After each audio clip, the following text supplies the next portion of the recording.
원래 올해 12월쯤 결혼하기로 하고 지난 6월부터 결혼 준비를 시작했던 29살 여자입니다.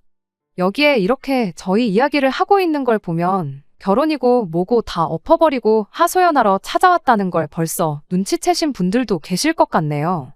연애 기간이 그렇게 길었던 건 아니지만 그래도 좋은 사람이라는 확신이 있어서 결혼하기로 정했던 건데 이렇게 결혼 준비 시작하자마자 전부 엎어버리게 될 줄은 정말 몰랐어요.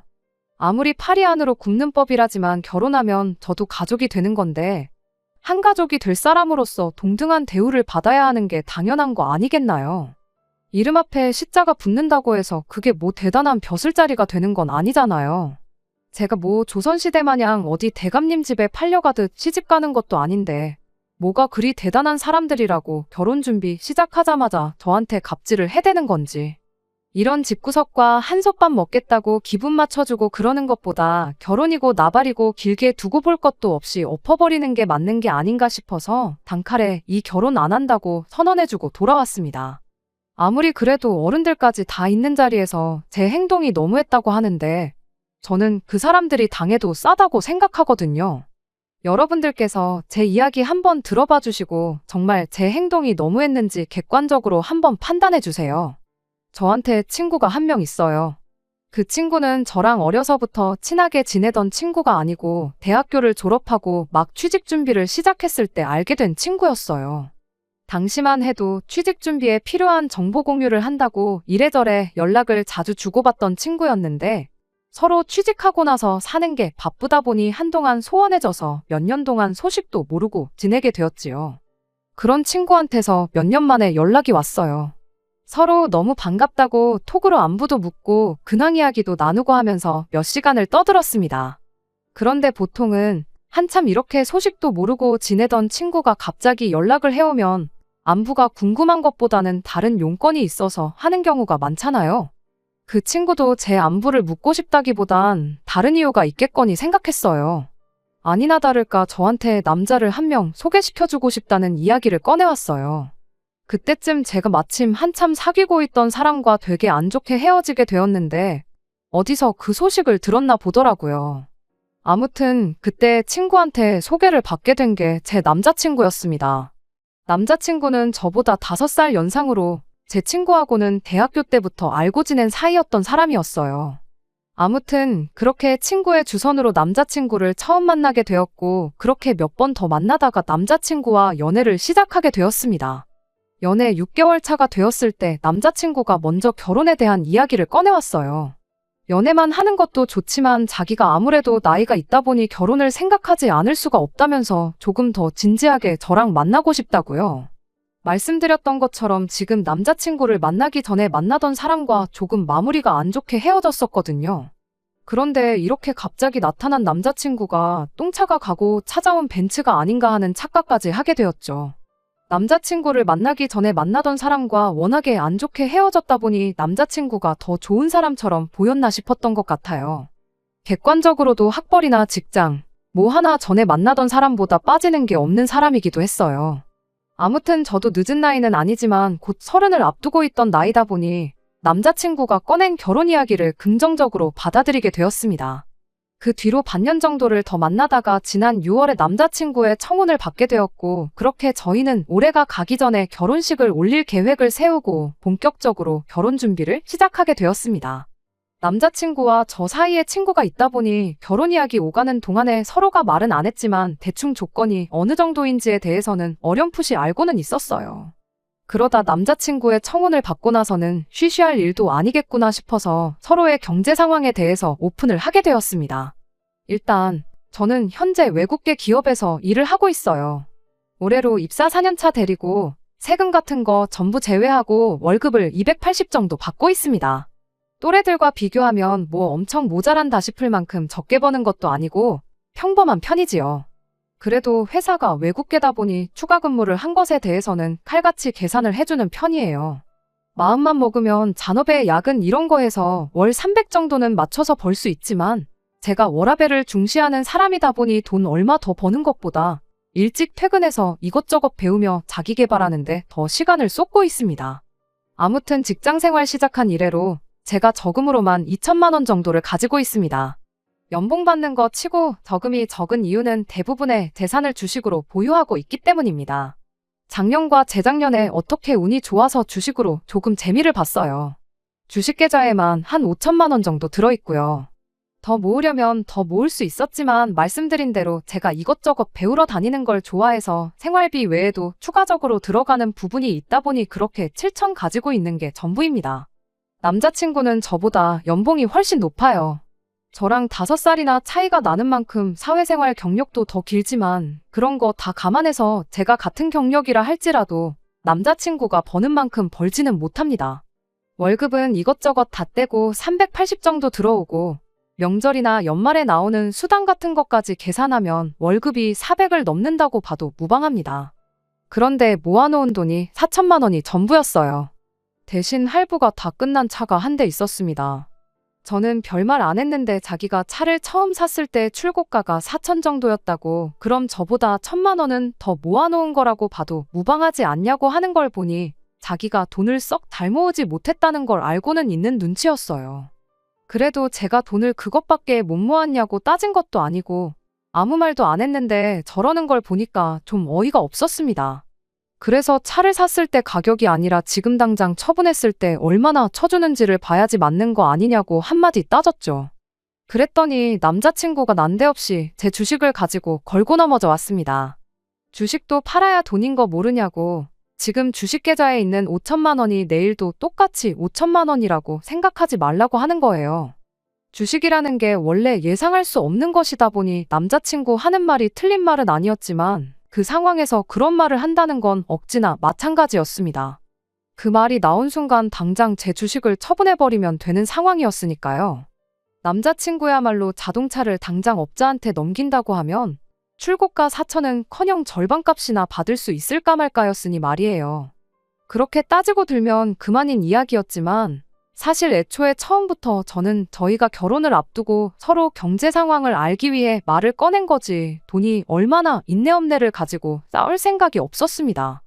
저 또한 당장 제 돈의 대부분이 주식에 묶여있는 상황이었던 데다가 계속 상승세를 타고 있는데 결혼 때문에 굳이 그 돈을 빼고 싶지는 않았거든요.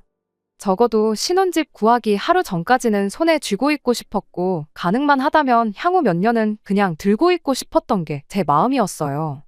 그러니 따지고 보면 저는 수중에 2천밖에 없는 거나 마찬가지였는데 그 상황에서 제가 남자친구한테 돈을 너무 못 모은 거 아니냐고 따지고 들 이유가 하나도 없던 상황이었습니다. 그래서 남자친구한테 그냥 결혼 앞두고 우리 상황이 어떤지 알고 싶었을 뿐이지 모아놓은 돈은 크게 상관없다. 어차피 대출을 꽤 많이 끼고 시작할 텐데 오히려 오빠 월급이 좋은 게 훨씬 다행인 거 아니냐. 지금 당장보다는 앞으로가 중요한 거 아니겠냐.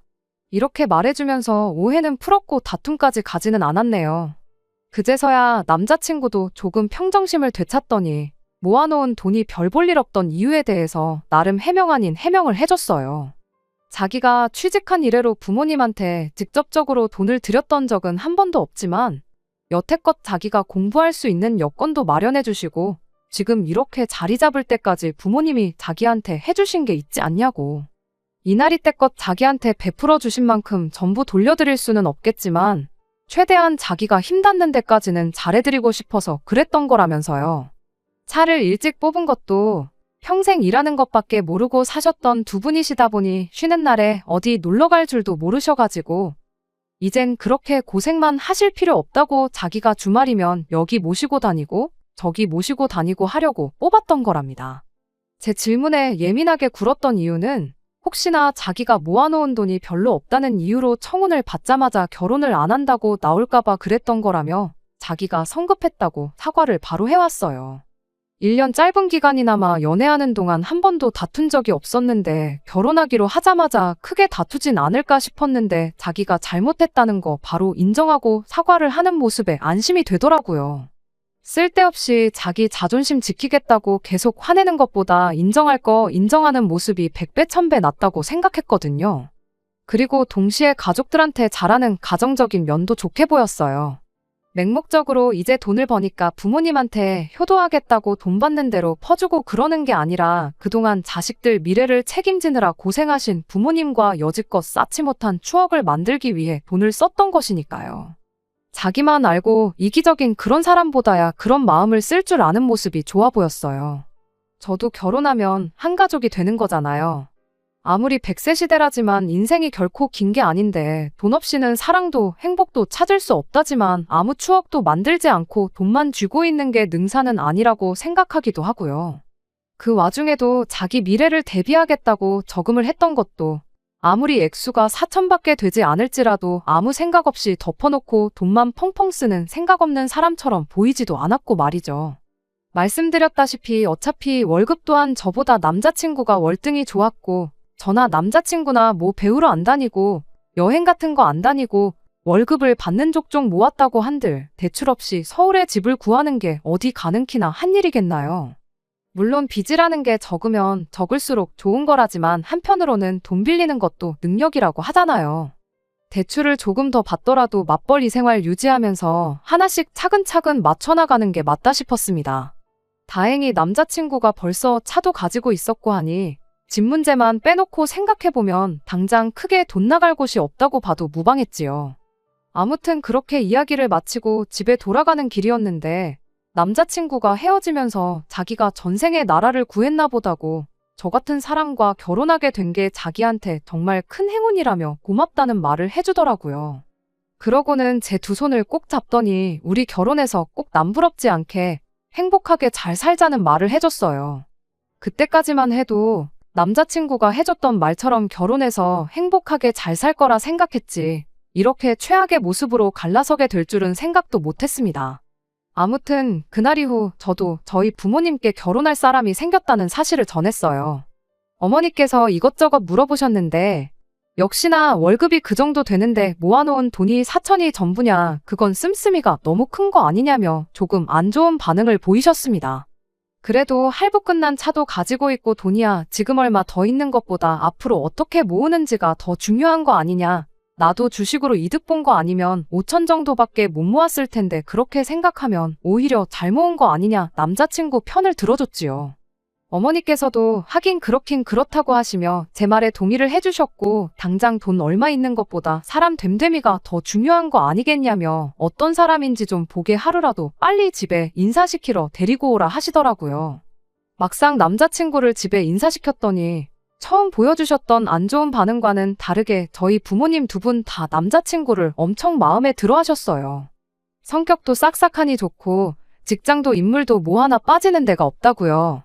남자친구도 저희 부모님한테 그동안 자기가 부모님 모시고 여기저기 다녔던 여행지 이야기를 꺼내면서 그중에 가장 좋았던 곳들을 뽑아서 저희 결혼하고 나거든 저희 부모님 모시고 한 번 더 다녀오면 어떻겠냐 이런 식으로 이야기를 했습니다.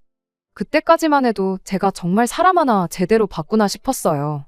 자기 가족만 소중하고 자기 가족만 챙기는 이기적인 사람이 아니라 배우자의 부모님한테도 잘하는 가정적이고 양가 불문하고 가족들에게 헌신하는 좋은 1등 신랑감이라 생각했습니다. 그런데 막상 남자친구의 가족들과 함께 있던 자리에서는 그런 모습이 아니라 한쪽으로 치우쳐도 너무 치우친 그동안의 모습과는 정반대의 모습을 보여줬어요. 그리고 결국 그것 때문에 남자친구 가족들을 처음 만난 그날 결혼하기로 한 거 다 엎어버리고 남자친구 집까지 쑥대밭으로 만들고야 말았네요. 남자친구를 저희 집에 소개했으니 당연히 이번엔 제가 남자친구 집에 인사를 드리러 갈 차례가 되었습니다. 남자친구가 워낙에 저희 집에서 좋은 모습을 보여줬으니 저 또한 남자친구가 했던 것처럼 똑같이 좋은 모습을 보여주고 싶었어요. 다만 제 성격이 남자친구처럼 싹싹하고 어른들 앞에서 긴장 안 하고 그런 성격이 아니다 보니 혹시나 실수하지 않을까 걱정도 많이 했습니다.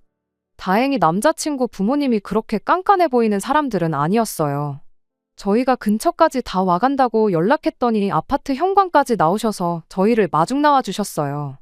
그 길로 예약한 식당에 가서 식사를 하고 왔습니다. 모처럼 외식하러 나왔는데 밥 먹는 중에 이런저런 질문했다간 먹다 체할 수도 있다고 본격적인 이야기는 집에 가서 하자며 정말 간단한 질문들 외에는 아무것도 안 물어보셨어요. 그런 사소한 배려에 좋은 분들이구나 하는 생각을 가졌고 그러면서 저도 점점 긴장했던 게 조금씩 풀어지기 시작했습니다. 그렇게 식사를 마치고 다시 남자친구 집으로 향했고 그때부터 남자친구 부모님의 질문 공세가 이어지기 시작했습니다. 덕분에 긴장이 많이 풀어졌다 보니 물어본 질문에 대답하는 게 전혀 어렵지 않았어요. 남자친구가 저희 부모님께 했던 만큼 싹싹하지는 않았지만 나름대로 잘했다고 생각했고 저 혼자만의 생각일 수도 있겠지만 남자친구 부모님 또한 저를 마음에 들어 하시는 듯 싶었습니다. 그런데 문제는 남자친구의 여동생이었어요. 저한테는 하마터면 제 인생 최악의 신우가 될 뻔했던 사람이기도 하고 어떻게 보면 덕분에 결혼이 엎어졌으니 은인이기도 한 사람이지요. 아무튼 그때는 남자친구 동생이 인격이 파탄난 사람인 걸 몰랐고 어쨌든 남자친구의 가족이니 웬만해서는 저를 좋아라 해줬으면 싶었습니다. 외출 중이라 같이 식사하는 자리는 함께하지 못했는데 집에 도착해서 한참 이야기 나누던 도중에 동생이 집에 돌아왔어요. 남자친구한테 저보다 나이가 1살 어린 여동생이 있다는 건 이미 연애 시작할 때쯤부터 알고 있었습니다.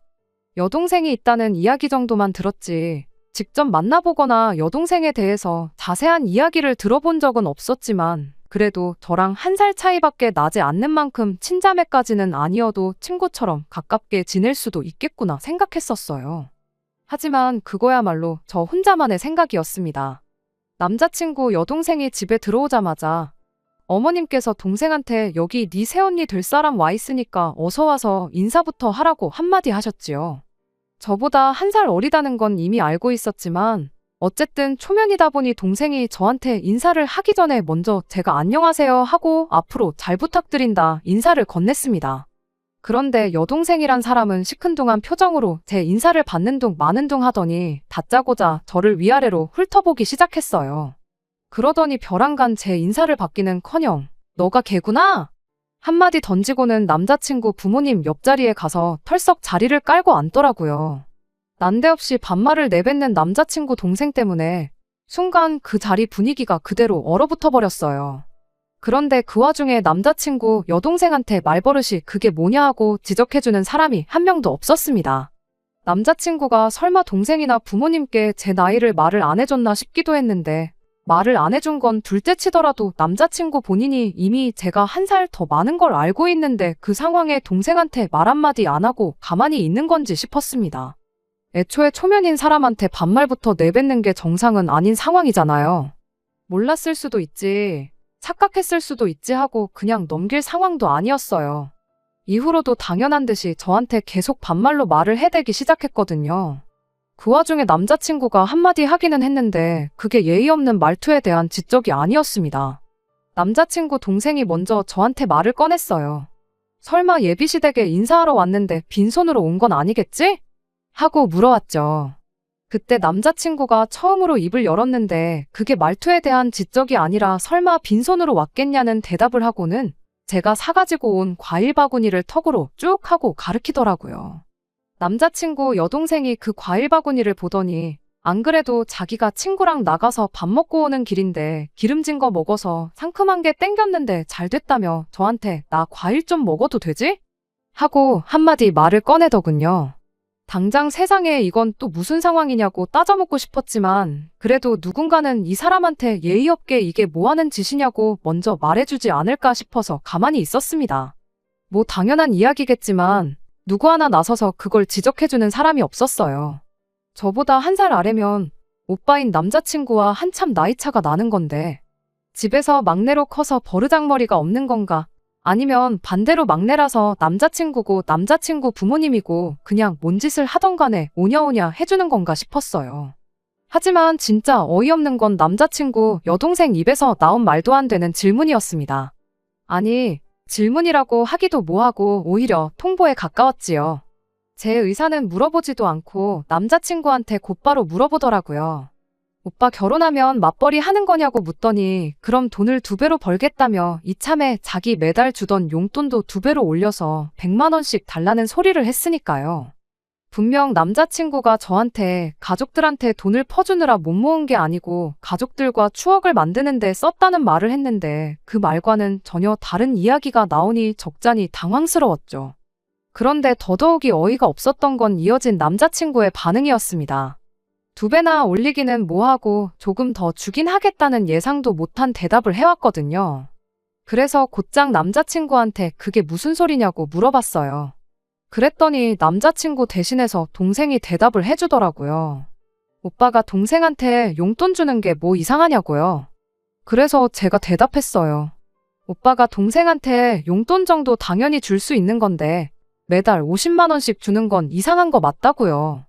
그리고 남자친구한테 용돈을 올려주는 게 무슨 소리냐고, 결혼해서 맞벌이를 하는 게 오빠 월급이 오르는 건 아니지 않냐, 그리고 매달 50만 원 주는 것도 가당치도 않은 소리라고 했어요. 여태까지 줬다면 줬던 걸 도로 뺏어올 수는 없으니 거기까지는 묻지도 따지지도 않으려고 했습니다. 다만 앞으로 저희 결혼할 때까지, 아니 못해도 결혼식 올리고 나서는 더 이상 용돈은 줘서는 안 된다고, 우리가 뭐 억만금을 모아놓고 결혼하는 것도 아니고 대출만 몇 억을 받게 생겼는데 그런데다가 쓸 여유는 이제 없는 거 알지 않냐고요. 남자친구도 그 상황이 안 된다고, 여동생 용돈은 내가 꼭 챙겨주고 싶다는 말은 못하고 알겠다고 대답을 했습니다. 그런데 남자친구 동생이 그 말을 듣더니 혼자서 개거품을 물면서 말 그대로 발광을 하기 시작했어요. 급기야는 용돈을 끊을 거면 차라리 결혼을 하지 말라는 소리를 하는데 아주 꼴이 가관이더라고요. 갑작스러운 남자친구 여동생의 돌발 행동에 안 그래도 얼어붙기 시작했던 집안 분위기가 한층 더 막장으로 치닫고 있었습니다. 그제서야 남자친구 부모님이 나서서 이게 뭐 하는 짓이냐고, 쓸데없이 이럴 거면 그냥 방에 들어가서 조용히 있으라고 한마디 해주시더군요. 덕분에 남자친구 여동생이 잠깐 잠잠해졌어요. 그러더니 혼자 제가 사온 과일들을 손에 들고 있던 과도로 이리 쑤시고 저리 쑤시고 난리도 아니었습니다. 급기야는 어디서 이렇게 깎아먹기도 힘든 과일을 사왔냐며 저보고 과일 좀 잘라오라고 칼을 건네주더라고요. 뭐 위협이라도 하려는 건지 칼날 부분을 저한테 향하게 해서는 말입니다. 안 그래도 등장하자마자부터 저를 기분 나쁘게 했고 거기에 엎어서 용돈 문제로까지 사람 속을 뒤집어놨는데 그것도 모자라 한 살 어린 예비 손아래 신우가 저한테 과일을 깎아오라고 시키니 더더욱 기분이 좋을 일이 없었어요. 그런데 거기에 칼날까지 저를 향하게 해서 건네주니 웬만해선 평정심을 유지하려고 했던 저도 순간 표정 관리가 안 되더라고요. 그런 제 표정의 변화를 눈치챈 건지 얼굴 표정 좀 보라면서 뭐 기분 나쁘냐는 식으로 한마디를 하대요. 그와 동시에 남자친구도 입을 열었는데 동생한테 뭐라 한마디 하는 게 아니고 저한테 한마디를 하는 겁니다. 동생이 저랑 친해지고 싶어서 장난치는 거니까 좀 참으라면서요. 예상도 못한 남자친구 한마디에 오히려 더 이상 참을 수가 없었습니다. 100번 양보해서 이걸 장난으로 봐준다고 해도 정도가 있지, 초면에 반말하는 것부터 행동까지 이게 뭐 하는 짓이냐고 한마디 했어요. 그랬더니 남자친구 여동생이 저한테 한다는 소리가 키도 조그만 게 보기보단 성깔이 있네 하면서 왜 우리 엄마 아빠가 네 편 들어주니까 기세가 등등해진 거냐고 한마디 하더라고요. 대놓고 시비를 걸어오는데 암만 자리가 자리라고 할지라도 저도 가만히 듣고만 있지는 않았어요. 그때까지만 해도 파혼할 생각은 없었으나 그렇다고 해서 여기서 제가 꼬리를 내리면 결혼 후에도 평생을 두고 저렇게 시비를 걸어올 게 뻔하겠구나 싶었거든요. 그래서 한마디 했어요. 대놓고 시부모님 되실 분들 앞에서 남자친구 여동생이랑 똑같이 굴면서 싸울 생각은 아니었고 그냥 이성적으로 한마디 해주면 되겠거니 싶어서 최대한 좋게 좋게 이야기했습니다. 나보다 나이도 어린 걸로 알고 있는데 초면부터 반말하고 이젠 과일까지 깎아오라고 명령하는 거냐고요. 그리고 원래 칼같이 날이 달린 거 다른 사람한테 건네줄 때는 손잡이 부분을 그 사람을 향하게 해서 건네줘야 하는 거라고 제대로 못 배운 것 같아서 알려주는 거니 새겨들으라고 깔끔하게 한마디 해줬습니다. 그랬더니 저보고 나이 1살 많다고 꼴에 언니 대접은 받고 싶은가 보네 하면서 혼자 비웃기 시작하더라고요. 어이가 없었죠. 내가 언니 대접을 받겠다고 이러는 게 아니라 맞는 말이라고, 그냥 나이만 두고 봐도 내가 1살 더 많은 언니고 아가씨 오빠랑 결혼하면 서열상으로도 아가씨가 내 손아래 신우가 되는 거지 내 언니가 되는 게 아닌 거 모르냐고요. 그랬더니 돌아온 대답이 아주 가관이었습니다. 자기가 왕년에 학교 다닐 때 좀 놀았다는 걸 자랑처럼 이야기를 하더라고요. 원래도 자기가 노는 언니들 아닌 이상 1~2살 차이는 그냥 먹고 들어갔다고요. 특히 자기 주변 사람들 중에 자기랑 1살 차이 나는 사람들 중에 자기가 자기 입으로 언니라고 부르는 사람들이 손에 꼽는답니다. 그러니 자기가 저한테 언니라고 부를 이유도 없다는 거예요. 그러더니 뭐 자기가 반말하는 게 그렇게 불만이냐고 하더니 불만 있으면 어쩔 건데 하고는 여지까지 찍소리도 못하고 있다가 우리 엄마 아빠가 한번 편들어줬다고, 그리고 우리 오빠가 바로 옆에 있으니까 무슨 일이 나겠나 싶어서 까부는 거 아니냐고 시비를 걸대요. 딱 보니 믿는 구석 없으면 내 눈도 똑바로 못 마주치고 깔고 다녔을 스타일인데 내가 너 같은 애들 한두 번 상대해보는 줄 아냐면서 세상 참 많이 좋아졌답니다. 예전 같았으면 그냥 묻지도 따지지도 않고 뭘 꼬나보냐 한마디 해주고 머리끄댕이부터 붙잡아 아주 초죽음을 만들어놨을 거라나요? 그 와중에 남자친구던 남자친구 부모님이던 누구라도 동생이 파혼하라고 고사를 지내는 건지 지 혼자 미쳐 날뛰는 걸 말려줬더라면 저 또한 파혼까지 택하진 않았을 수도 있어요. 그런데 그나마 제 편을 들어주는 것 같던 남자친구 어머니도 우리 애기가 용돈 못 받게 되니까 더 저러는가 보다 하면서 그래도 주던 걸 어떻게 못 주게 할 수 있냐며 애가 용돈 받던 건 건들지 말라고 한마디 하시더군요. 남자친구도 그러는 게 좋겠다고 거들어주기 시작했고요. 이젠 온 가족이 나서서 자기를 도와주니 남자친구 여동생이 아주 기가 살아가지고는 이제 네 편은 아무도 없는 것 같은데 전세가 역전된 거 딱 봐도 모르냐며 알아서 기라고 한마디 하는 겁니다. 그때 저도 뚝하고 제 인내심이 끊어졌어요. 아무리 팔이 안으로 굽는 법이라지만 이 집구석에 한 식구로 들어오면 제가 앞으로 무슨 꼴을 당하며 살게 될지 눈에 보이기 시작하더라고요. 그렇게 파혼까지 각오하니 저 혼자 예의 차리고 좋게 좋게 말할 이유도 없다 싶어서 저도 그때부터 똑같이 반말로 말을 하기 시작했습니다. 연예인이나 운동선수같이 유명한 사람들도 혹시나 자기가 과거에 잘못했던 거 들킬까봐 조마조마해하고 실제로 들킨 사람들은 아무리 당사자한테 사죄를 하고 용서를 빌어도 활동을 다시 못할 만큼 나락에 가버리는 정의가 승리하는 사회가 되었으니 네 말대로 세상 참 좋아진 것 같다고요. 그리고 남자친구는 물론이고 남자친구 부모님 앞에다 대고 저걸 보니 이 집 가정교육 수준이 어느 정도 되는지 알겠다고, 나는 이 집에 며느리로 들어오기엔 너무 아까운 것 같으니 결혼 이야기는 없던 걸로 하고 저도 여기까지만 하고 이만 가보겠다 말하고 자리에서 일어났어요. 그리고 남자친구 동생한테 마지막으로 한마디 해줬습니다. 뭔가 크게 착각하는 것 같은데 왕년에 사람 괴롭히고 그런 이야기 어디 가서 자랑처럼 할 만한 이야기가 아니고 네 얼굴에, 네 부모 네 오빠 얼굴에 침 뱉는 거나 마찬가지니까 오늘부로 그 이야기는 어디 가서 꺼내지도 말라고 충고 한마디 해줬습니다. 그리고 나서 남자친구 동생이 난도질을 해놓은 과일은 두고 멀쩡한 과일들만 챙겨 들고 저런 인간도 안 되는 애 먹으라고 사온 과일이 아니니 아까워서라도 도로 가져가겠다 말하고 현관문 쪽으로 몸을 돌렸어요.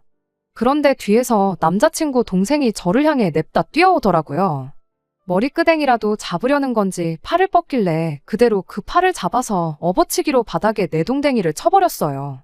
지난 몇 달 동안 남자친구 입에서 처음 결혼에 대한 이야기 나왔을 때 혹시나 싶어서 체중 관리도 미리미리 할 겸해서 운동을 시작했었거든요. 그냥 헬스장만 다니기에는 지루한 것 같고 새로운 것도 배워보고 싶어서 집 근처에 있는 종합격투기 도장에 등록해서 주짓수며 유도며 이런 걸 배웠거든요. 체중 관리가 목적이었지 실전에 쓰려고 배운 건 아니었는데 이렇게 배운 걸 써먹고야 말았네요. 아무리 제가 먼저 결혼은 없던 일로 하겠다고 말을 하긴 했지만 결혼 허락받으러 간 자리에서 다른 사람도 아니고 예비신우 될 사람을 바닥에 패대기 쳐버렸으니 이제 진짜로 이 결혼은 물 건너갔구나 싶었습니다. 갑자기 펼쳐진 상황에 다들 당황한 기색이 역력했는데 그 틈을 타서 집에서 빠져나왔어요. 그제서야 남자친구가 정신을 차린 건지 저를 쫓아나왔는데 급하게 제 손을 낚아채서 한다는 소리가 미안하다는 사과가 아니라 지금 어른들 계신 데서 뭐 하는 짓이냐고 따지고 들더라고요. 그러더니 당장 동생한테 먼저 사과하라길래 낚아챈 제 손을 쥐고 있던 남자친구 손을 그대로 비틀어 꺾어버렸어요. 이것도 도장에서 호신술 수업 시간 때 배운 건데 이런 데서 또 써먹을 줄은 몰랐네요. 그대로 손목이 꺾인 남자친구가 비명을 지르며 그대로 바닥에 주저앉더라고요. 마무리까지 이렇게 확실하게 정을 떼주니 오히려 고마울 따름이었습니다. 참 좋은 사람이라 생각했고 결혼까지 생각했는데 본 모습이 이런 사람일 줄은 몰랐다고. 동생 용돈 못 주게 된 게 엄청 아쉬워 보였는데 오히려 잘 된 거 아니냐고. 평생 인간도 못 되는 동생 뒷바라지나 해주면서 살라고 한마디 해주고 집에 돌아왔습니다. 저희 어머니가 이야기 듣더니 뭐 그런 경우 없는 집구석이 다 있냐며 어이없어 하시더라고요. 남자친구를 맘에 들어하긴 하셨지만 제 인생이 시궁창으로 빠지게 될 게 눈에 뻔한 상황인데 오히려 현명한 결정을 내렸다고, 잘했다고 칭찬해 주셨어요. 제가 나이가 많은 것도 아니고 능력이 없는 것도 아닌데 미천 다 드러난 집구석에 제가 시집갈 이유가 하나도 없다고요. 다들 하나같이, 심지어 도장 사범님마저도 제가 잘했다고, 이야기만 들어도 속이 다 시원하다는 반응이었는데 딱 한 사람 다른 반응을 보인 사람이 있었어요. 바로 남자친구를 저에게 소개해줬던 그 친구였습니다.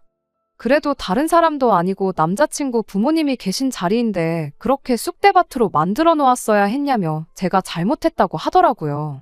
남자친구가 자기 회사랑 가장 큰 거래처에서 일하는 사람인데 혹시나 제 일 때문에 자기 일하는데 지장이 생기면 어떡하냐면서 저보고 빠른 시일 내로 남자친구한테 사과를 했으면 좋겠다고 하더라고요.